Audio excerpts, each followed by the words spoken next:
Noi siamo gli ultimi del mondo, ma questo mondo non ci avrà.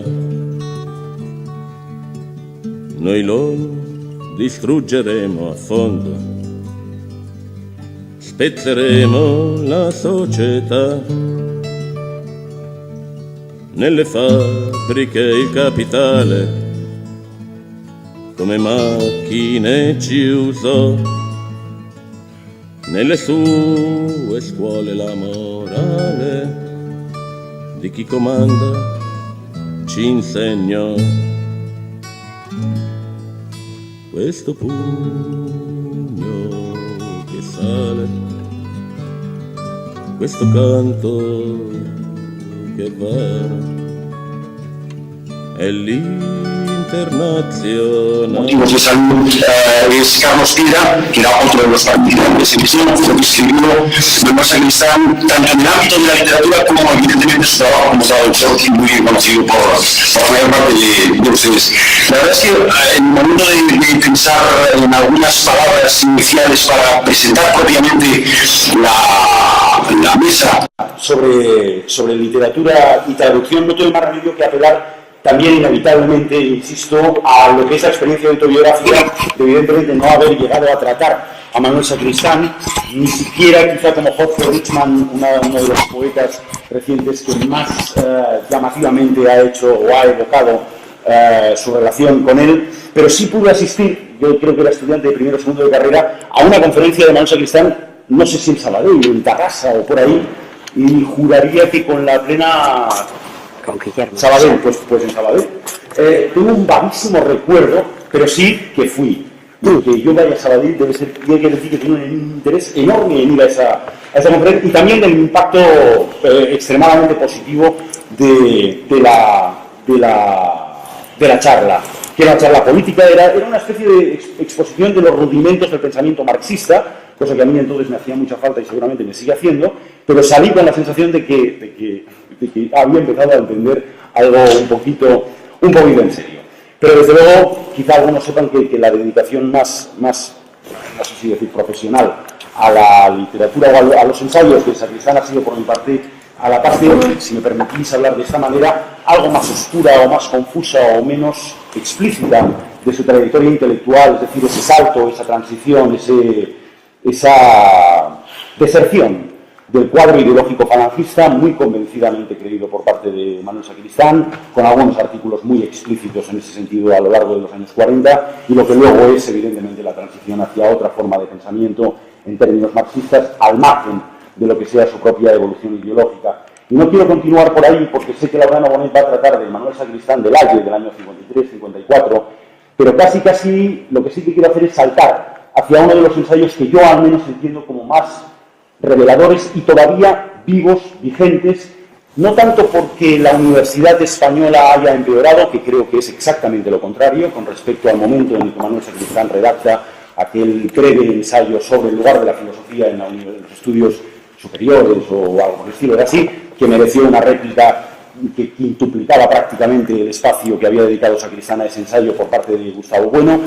Digo, no tanto la vigencia de ese ensayo, no tanto porque haya empeorado o no la universidad, que insisto en que creo que ha mejorado sustancialmente con respecto a aquella, como por el modo en el que abordó cuál podía ser el papel verdaderamente del pensamiento, de la filosofía, del pensar por cuenta propia,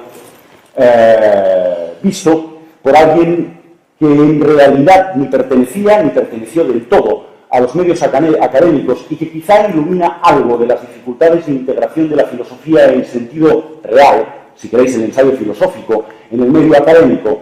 Las facultades de filosofía seguramente enseñan filosofía, pero no fabrican filósofos, y a lo mejor sí sería bueno rescatar algo de aquel impulso de Sacristán con respecto a de qué modo podía entenderse el papel de la filosofía horizontalmente, para que afectase el pensamiento, el ensayo, la capacidad de reflexión propia, atrevidamente propia, en cualquiera de las disciplinas de una facultad universitaria o de unos estudios superiores. Y no deja de ser curioso, y con esto termino y presento enseguida a los miembros de la mesa, y no deja de ser curioso que quizá mayor ensayista filosófico, me parece, o al menos uno de los más originales y potentes, Rafael Sánchez Ferlosio, no haya pisado nunca una facultad de filología como profesor, y cuando la pisó como estudiante me parece que fue de una manera más bien esquiva, y que precisamente fuese sobre Ferlosio, sobre quien escribió Manuel Sacristán uno de sus mejores ensayos literarios en torno a el alfanil de Sánchez Ferlosio, detectando allí precisamente, y me parece que ahí no hay ninguna paradoja, detectando el componente el componente intelectual de pensamiento filosófico que anidaba detrás de lo que en apariencia nada más era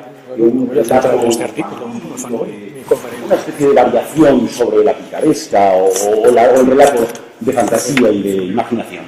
No deja de ser curioso que ese sea el enlace entre el pensamiento de Rafael Sánchez Ferlosio y el propio Manuel Sacristán.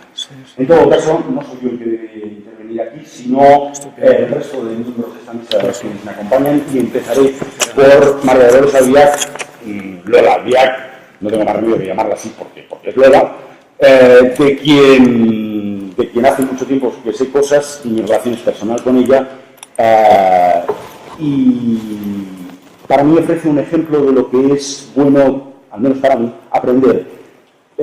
Si no me equivoco, su primera trayectoria intelectual como profesora universitaria e investigadora estuvo relacionada con Ramón Pérez de Ayala, y sin embargo ha sido capaz de ir tocando a otros espacios de las letras españolas modernas y contemporáneas, particularmente el siglo XVIII, con un libro sobre el Conde de Aranda, que a mí me divirtió enormemente, pese a ser sobre el Conde de Aranda y pese a ser sobre el siglo XVIII, o bien una edición espléndida, recomendable, que yo la recomiendo en clase, de Las noches lúgubres de Cadalso, ejemplar sobre todo por lo que tiene de invención, de propuesta interpretativa nueva, pero también otro tipo de trabajos, por decirlo así, menos de aliento menos largo, pero de interés real desde el punto de vista literario, como sus ensayos sobre la literatura más moderna o más contemporánea, sea Juan Marsé, sea Ángel González, o sea una narradora y ensayista del valor, de la calidad de Carmen Martín Gaite. Yo no tengo nada más que decir y le paso la palabra. Yo no tengo sino que agradecer el estar aquí inicialmente, y traigo su saludo y su cariño más profundo. Había sido invitado José Carlos Mainer, al que un compromiso añejo de 12 meses con La Laguna en Canarias y un congreso le ha impedido hoy acompañarnos. Aunque parezca lo contrario, yo no soy pues José Carlos Mainer, pero sí que me ha encargado que traiga aquí su homenaje a este homenaje y su cariño para tantos amigos que hay aquí y a los que él quiere y que lo quieren. Mi relación con Manuel Sacristán y con Julia era personal. Éramos vecinos, prácticamente, un par de calles apenas nos separaban, y yo tengo, además de la visión de los que le leen, de los que le trataron como maestro, una visión privada de un Manolo que complementa todo lo que esta mañana y ayer se ha ido diciendo, que era el Manolo entrañable, tierno, familiar, el Manolo que cuando veía a un amigo que estaba teniendo un momento de congoja, yo he tenido momentos de angustia y de agonía en esta vida, y su respuesta era pues presentarse en aquella casa, indudablemente dejaba todo lo que tuviera que hacer para ir a estar con el amigo. Tenía detalles, porque era una persona de una extraordinaria sensibilidad, y no era infrecuente que viniera con una caja de bombones y una botella de tinto de Rioja para acompañar el mal trago. Era un hombre con un cariño enorme por los niños, siempre dijo que le hubiera gustado tener familia numerosa, y yo recuerdo cómo se le caía literalmente la baba con Eloy, el hijo de Neus y de Paco Fernández Boy, o con nuestro propio hijo. Ayer Vera recordaba la imagen de nuestro hijo leyendo por todos los rincones de la Casa de la Cerdaña o de la Cerdeña o de aquí de la Diagonal. Recuerdo a ese Manolo que sabía zarzuelas y con el que yo cantaba coplas de Concha Piquer y zarzuelas, Al Manolo que le gustaban los toros, y mientras Julia y yo nos poníamos apartadas, horrorizadas, él decía, sí, es una barbaridad, pero a mí me gusta el toro, el último descendiente del europeo. Inmediatamente pasaba a la trascendencia. Quiero evocar, pues, este Manolo hecho de sensibilidad, de generosidad, ese Manolo lúdico, irónico, que en absoluto se contradecía con ese Manolo riguroso e hipercrítico. No puedo dejar de señalar en una mesa que trata de literatura y hacerle también un homenaje porque es una persona admirable, digna de ser admirada por muchísimos conceptos, a Rosa Rossi. Rosa Rossi en la vida de Julia y de Manolo es verdaderamente una amiga y un hito afectivo e intelectual muy importante. Y creo que todos los que estamos en esta mesa le tenemos y le profesamos respeto, admiración y mucho cariño. Y la sección es muy oportuna porque Manolo era en sí toda una lección de leer. Los que hemos hablado con él de literatura y además hemos tenido la suerte de hablar con él y con Julia, sabemos que él sabía leer no solamente sus tratados de lógica, de filosofía, sus textos marxistas, él leía también muy bien poesía o literatura de creación. Era una mente analítica, era un curioso irredento, tenía una cultura literaria de verdad impresionante.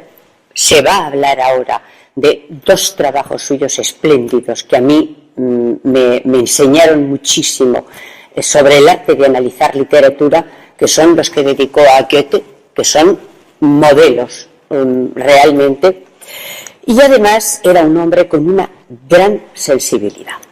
Él tenía dos manías que paso a explicar. Él odiaba lo que él llamaba la lectura interpuesta. Como buen historiador que era, él era partidario de las fuentes documentales de la historia.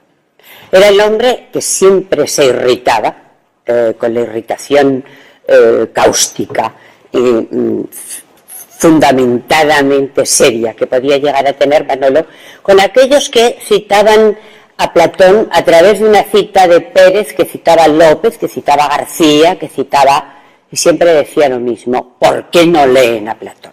¿O por qué no leen a Aristóteles? Es decir, esa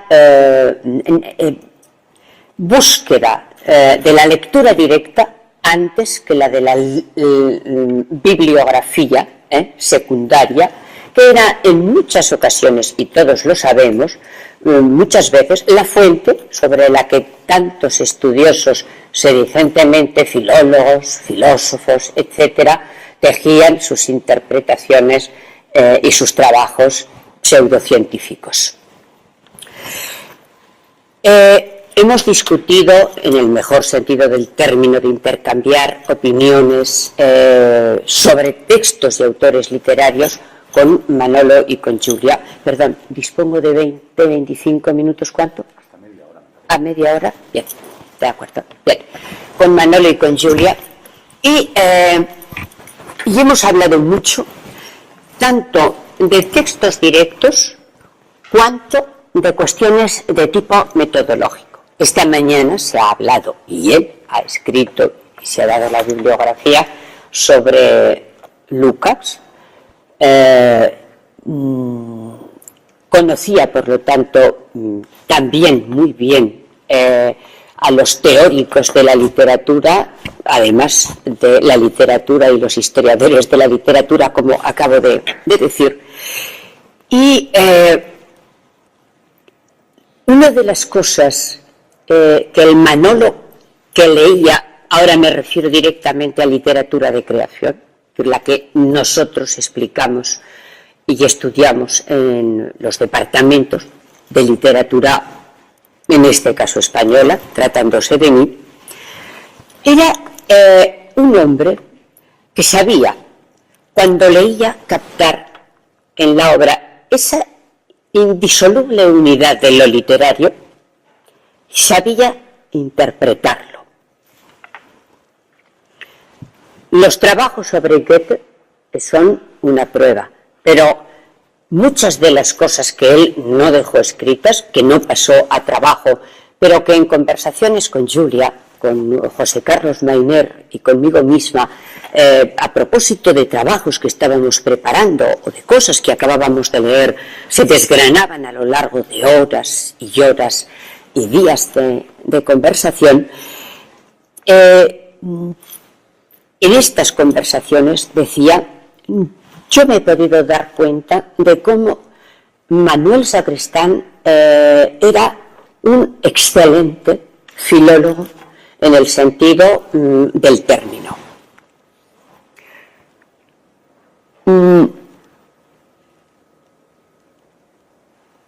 Manolo se metía, por así decirlo, cuando analizaba un texto, en el taller del que lo había escrito. Precisamente por su formación marxista, precisamente por su preparación crítica y precisamente porque era un hombre de una cultura de verdad admirable, él era la persona que siempre decía que era muy complicado intentar de verdad entender un texto sin ser capaz de leerlo, si no se eran los ojos del escritor que lo había escrito. Manuel, cuando leía un texto del siglo XVIII, del siglo XIX o del siglo XX, era el hombre que estaba teniendo presente qué ruidos había en la calle cuando el escritor estaba escribiendo ese texto, cuáles podían ser las presiones morales, afectivas, procuraba saberlas, psicológicas, que estaban presionando sobre ese pecador solitario, que en definitiva es el escritor, y que ante una página en blanco desgrana su universo rodeado de estilo, de temores, de certezas, de esperanzas, de miedos. Manolo siempre decía que para poder entender bien un texto había que entender bien ese contexto moral y material en el que el escritor había concebido y había escrito la obra. Y Manolo, como muy bien revelan esos dos estudios sobre Goethe, era el hombre que sabía seguir y rastrear la trayectoria del taller literario interno del escritor cuando escribía una obra. Por así decirlo, era el hombre que era capaz de rastrear etapas y evoluciones en los procesos de escritura. Y de eso, que es, lo puedo documentar, hemos hablado muchas veces. La capacidad de percepción que él tenía del funcionamiento interior del texto, de cómo en un momento dado, no digamos ya si el texto además ha tenido, como es otros casos, dos versiones, ¿verdad? Lo que ha provocado la segunda escritura o ciertos procesos de evolución.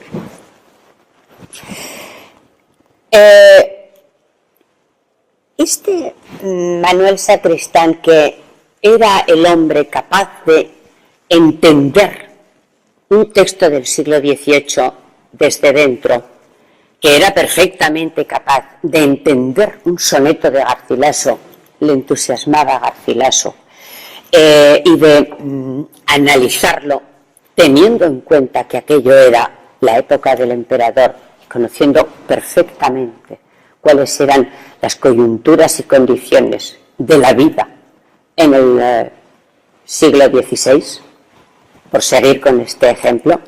Era también el Manuel capaz de entender cómo un autor o una obra no se lee de la misma manera en el momento en que fue escrita que a lo largo de los siglos. Esa estética de la recepción que ha explicado Hans Robert Jauss, Manolo la conocía perfectamente y era el hombre perfectamente de analizar en un texto del 18 o en un texto del 16 cómo el canon había evolucionado. Le interesaba saber por qué en un momento una obra literaria decaía en la apreciación del público o por qué al revés se revalorizaba. Y le preocupaba mucho y siempre insistía en que nunca seríamos buenos analistas de la literatura, buenos historiadores de la literatura, si no éramos capaces de entender esa vida dialéctica, esa vida a través de los tiempos y de los espacios y de las sucesivas lecturas de una obra literaria. ¿Cómo se leía el Quijote cuando lo escribió Cervantes? ¿Cómo se leyó en el siglo XVIII? ¿Cómo se leyó en el XIX? ¿Cómo se lee hoy? Pero fundamentalmente, ¿por qué? ¿Qué estaba pasando en los horizontes de expectativa de los distintos públicos para que una determinada obra o un determinado autor estuvieran o decayeran del canon? Esto eran conversaciones fascinantes y poder hablar con Manolo precisamente de la evolución y los gustos del público de obras del siglo XVIII, del que tanto y con tanto fundamento sabía Julia, por qué Las noches lúgubres en un momento dado se habían leído como una obra romántica, cosa que evidentemente no eran, o cómo se había hundido en un momento dado la obra literaria de Baroja y en un momento dado parecía que repuntaba. Es decir, a Manolo le interesaba mucho esa historia de la historia del texto, esa historia de la lectura y de las perspectivas de los gustos del público.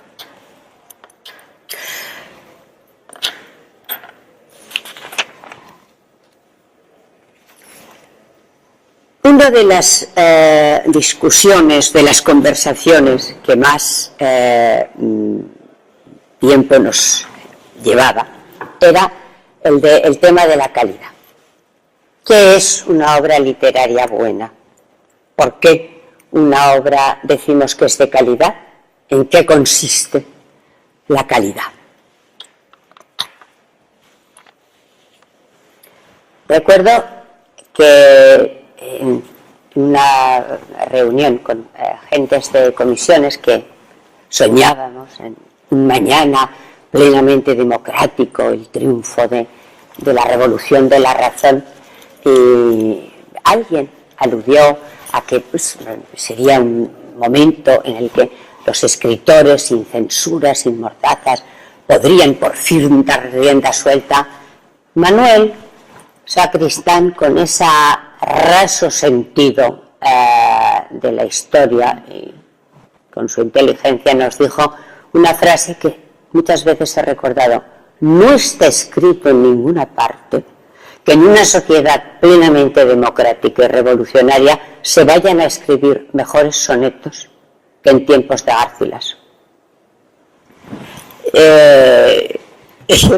Era una manera de echar un jarro de agua fría a ciertas cosas que los romanticismos revolucionarios de los jóvenes nos hacían decir.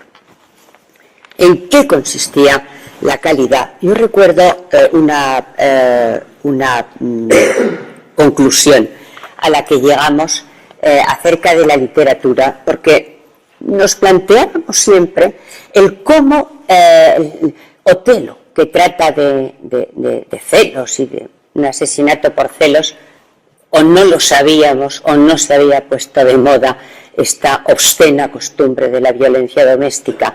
Parecía que ya no se mataba por celos. ¿Qué era lo que permitía la pervivencia en los gustos del público de una obra como Otelo, aparentemente tan obsoleta en su trama?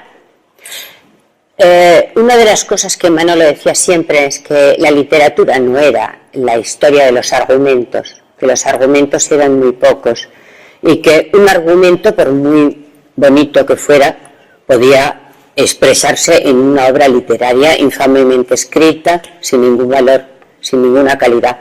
Y recuerdo que salió a colación Horacio. Un Horacio, una frase preciosa para definir la calidad literaria de Horacio, que era non satis est pulcra esse poemata, dulcia sunto.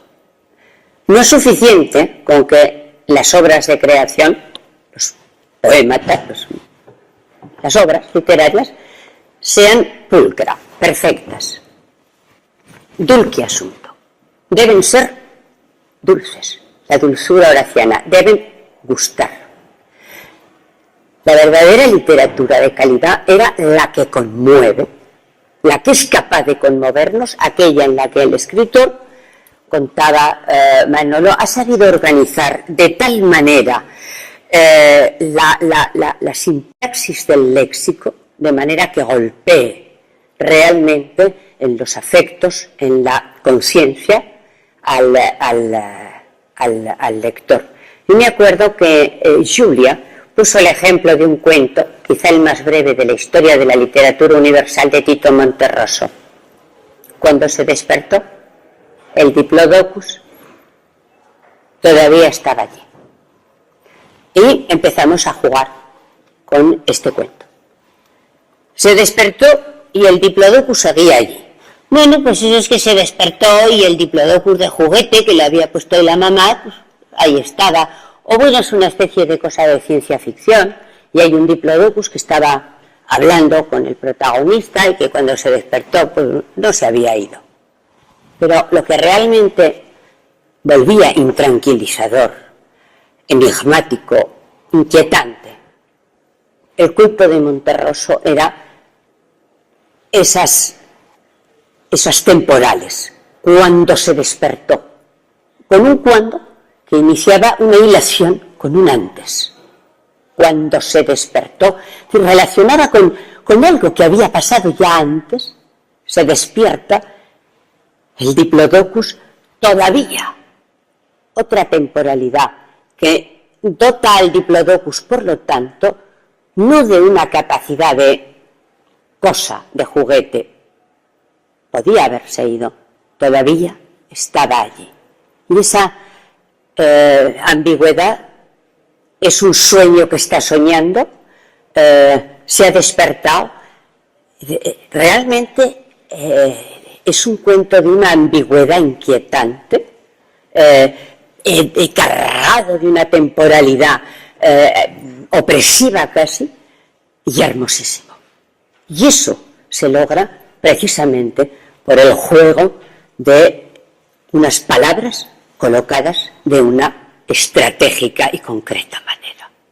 Esto era hablar de literatura, esto era analizar textos con Manolo, con Julia. Si esto era hablar de algo que Manolo siempre dijo, que la literatura era una ética y una estética. Y efectivamente eso es la literatura.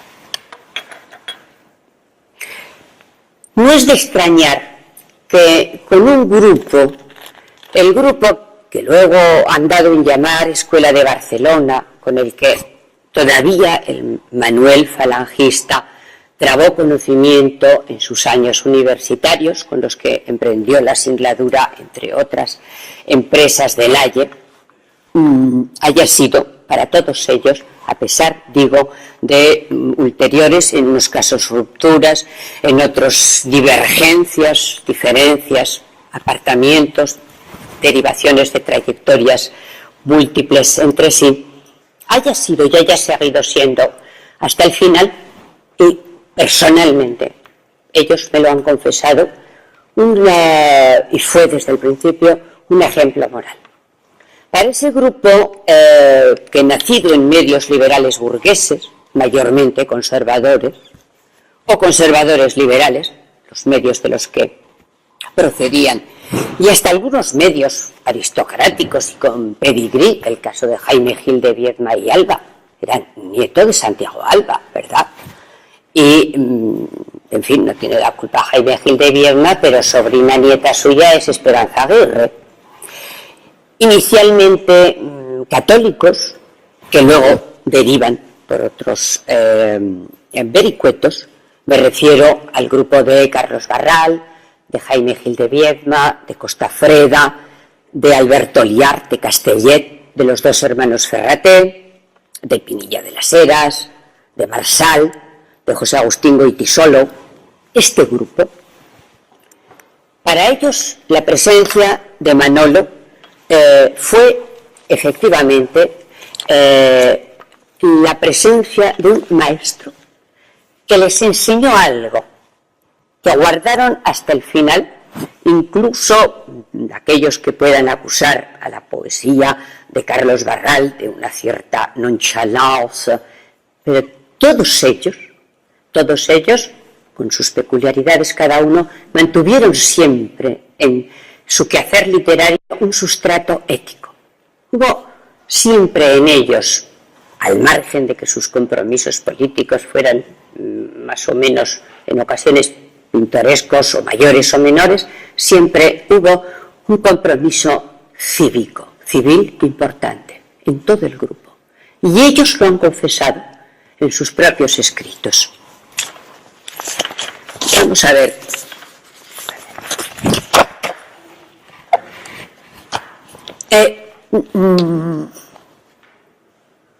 No se dice en Años de penitencia Carlos Barral si he conseguido sugerir la naturaleza del grupo, del grumoso grupo que formábamos, y que considerado a distancia parece en definitiva algo así como una fratría de pensionado. Pero dos hechos notables lo particularizan. Por una parte, el que no sustituíamos a un grupo parecido que nos hubiese precedido. No, claro, estaban en la inmediata, reciente, brutal posguerra. No había, pues, maestros, ni fuimos sustituidos por otros más jóvenes.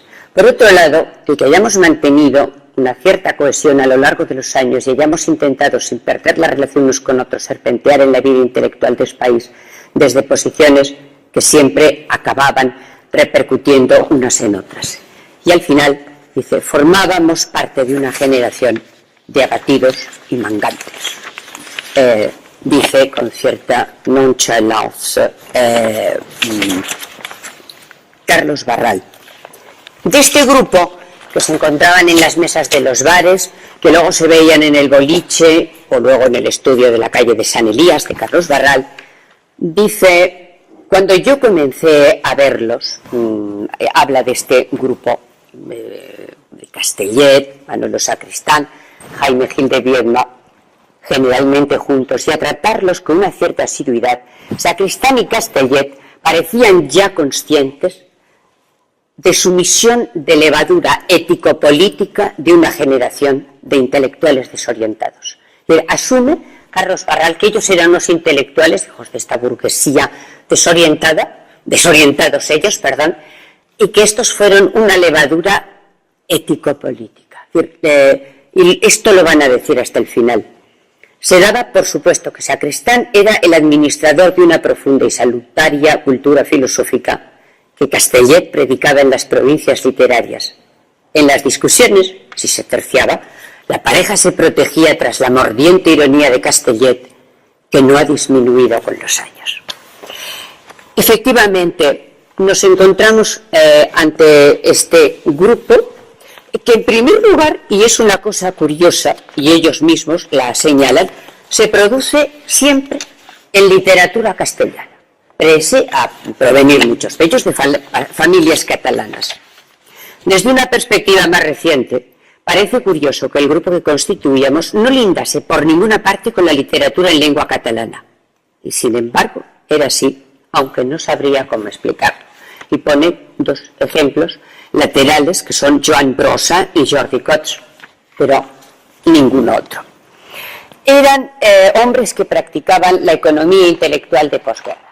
Después de que la universidad había sido purgada, las bibliotecas públicas expurgadas, expulsados los maestros, estos grupos se tienen que organizar casi como en la Edad Media, a base de préstamo de libros y de pequeños cenáculos donde boca a oreja se transmitían noticias, ideas, se contaban cosas y donde efectivamente se discutía y alguien con más fortuna ejercía el papel de levadura, y además creo que la palabra es muy interesante y muy bien, muy representativa de lo que se trataba. Es decir, fueron un fermento de una masa. Cierto que no eran tontos los miembros de este grupo y tenían posibilidades de salir muy bien adelante en el terreno intelectual, pero allí hubo dos personas, y en el caso de Manolo Sacristán, como figura de su historia civil, de una gran importancia. Naturalmente jugaban a eso y jugaban a burlar la censura. Era un mundo, y ya voy terminando con esto, hecho de miedos y de desconfianzas. Todo el mundo recuerda que el primer día que al estudio de San Elías de Carlos Barral llegó Ángel González, que estuvo muy silencioso, y hablaron Mónica Lage del Partido Comunista Francés con Juan Goytisolo y de los contactos que había tenido en España. Al día siguiente se pegaron el susto padre y dijeron, pero si había un espía gubernamental, aquel tío con la barba negra, y corriendo empezaron a llamar, y Costa Freda dijo, pues creo que dijo que lo mandaba Alexandre, vamos a llamar a Vicente, y llamaron a Vicente, que los tranquilizó. No, que sí, que Ángel González, por favor, un poeta de izquierdas, nada, tranquilos. Pero de repente el miedo a que allí había un espía gubernamental y gubernativo. Voy a terminar, porque como va a haber ya otras personas, y en todo caso lo dejaré para el coloquio, diciendo que efectivamente Manolo Sacristán conoció a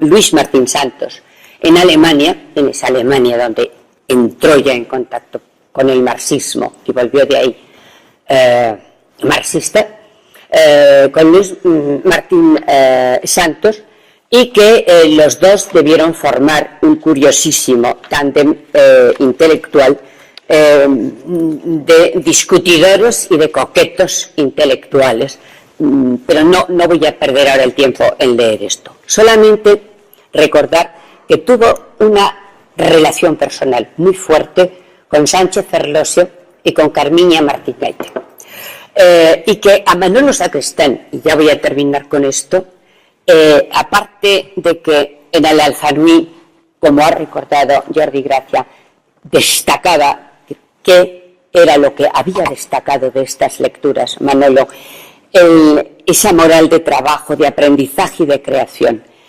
esa defensa de que lo verdaderamente humano es lo que se hace con esfuerzo de la voluntad, lo que se hace con tesón y con orden. Esa defensa de la obra útil y antirretórica era esa misma visión, esa misma ética literaria que le lleva a defender en el Jarama, otro libro que le interesó muchísimo, lo que el Jarama tenía de ruptura literaria, de una literatura hasta entonces peinada con raya en medio, para entendernos. Una obra que Manolo veía como un aviso amenazador de lo que era una ruptura generacional sin vuelta atrás, y sobre todo la exposición de una nueva moral y de una nueva retórica literaria, una nueva manera de escribir y de escribir como se hablaba. Hasta luego. Manolo, eso era lo que le interesaba mucho, de obras por otra parte, evidentemente de una gran calidad, y le interesaba de Carmiña, para terminar, un aspecto de la Carmen Martín Gaite ilustrada, y casi la dieciochista, esa capacidad de Carmiña conversacional, esa capacidad de Martín Gaite de hacer de la literatura una especie de callejeo por lugares, por situaciones, de poner a dialogar a los personajes, la de saber crear pequeños mundos interiores llenos de pequeñas reflexiones íntimas, es decir, esa capacidad de creación de una intimidad frágil, pero a la vez llena de fuerza. No me voy a prolongar en el coloquio, iremos más allá, pero plantear que Manolo era el hombre que tenía una sensibilidad cristalina, de puro transparente, nítida, para saber captar los resortes y los funcionamientos de la literatura y sobre todo para saberla gustar. Recuerdo, y con esto termino, al Manolo que dijo: quien leyendo La Regenta y viendo la miseria de Álvaro Mesía, preparando la caída de Ana Ozores, no siente nudos en la garganta, está ciego para la crítica literaria. Jamás entenderá la literatura, ni podrá leer un texto.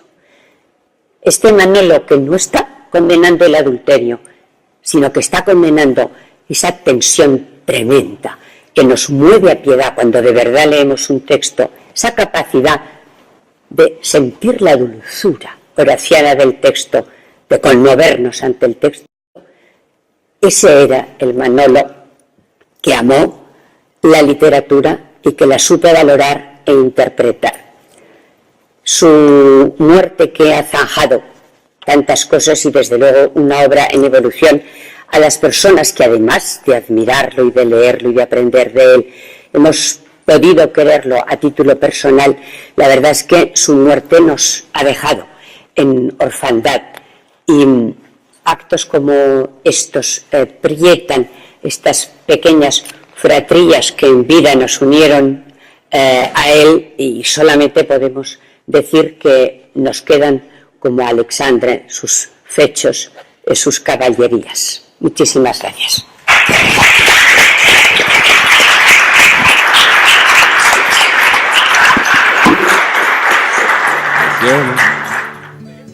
Gli ultimi del mondo,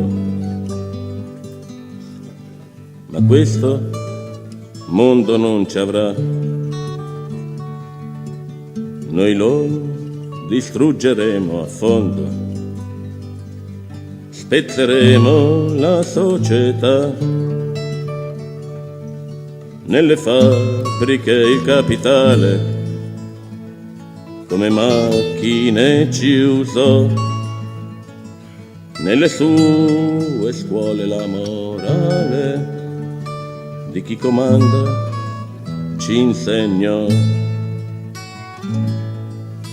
Questo pugno che sale, questo canto che va, è l'internazionale, un'altra umanità.